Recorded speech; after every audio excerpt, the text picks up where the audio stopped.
Sir ನಮಸ್ಕಾರ sir. ನಮಸ್ಕಾರ sir. Sir ಇದು ಏನು ಯೂಸ್ ಮಾಡಿದ್ರಿ ಸರ್ ಇದಕ್ಕೆ ಕಬ್ಬಿಗೆ? ಧನವಂತ್ರಿ RPS ಅಂತ ಮಾಡಿ ಸರ್. ಮತ್ತೆ ಏನು ಯೂಸ್ ಮಾಡಿದ್ರಿ ಸರ್ ಇದಕ್ಕೆ? ಇದ್ರಿ ಬ್ಯಾಕ್ಟೋರಿಚ್ ಮಾಡಿವ್ರಿ. ಬ್ಯಾಟೋರಿಚ್ ಕಿಟ್ ಮಾಡಿರಿ ಕೆಟ್ರಿ. ಮತ್ತೆ ಅದ್ರ ಸಂಗಟ ಮತ್ತೇನ್ ಮಾಡಿರಿ?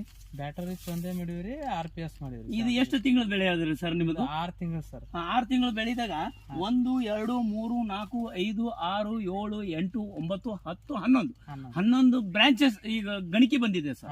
ಈಗ 6 ತಿಂಗಳು ಅಂತೀರಿ. ಇನ್ನ ಎಷ್ಟು ತಿಂಗಳು ಬಿಡ್ತೀರಾ ಸರ್ ಇದು? ಇನ್ನ 5 ತಿಂಗಳು ಸರ್. 5 ತಿಂಗಳು. 5 ತಿಂಗಳದಾಗ ಎಷ್ಟು ಎತ್ತರ ಇನ್ನ ಎಷ್ಟು ಗಣಿಕೆ ಬರಬಹುದು ಅಂತೀರಾ ನಿಮಗೆ? ಮಿನಿಮಮ್ ಅಂದ್ರೆ 11 ಅಂದ್ರೆ 8 ಬರ್ಬೇಕು. 8 ಬರ್ತದೆ. 8 1 11 ಎಷ್ಟು ಐತ್ರಿ ಸರ್ ನಿಮಗೆ? 19 ಅಂದ್ರೆ ಒಂದು ಇದು ಆಗಿದೆ ಸರ್. ಇದು ಟೋಟಲಿ ಎಷ್ಟು ಬ್ರಾಂಚಸ್ ಬಂದಾವಂತೀರಿ? 1 2 3 4 5 6 7 8 9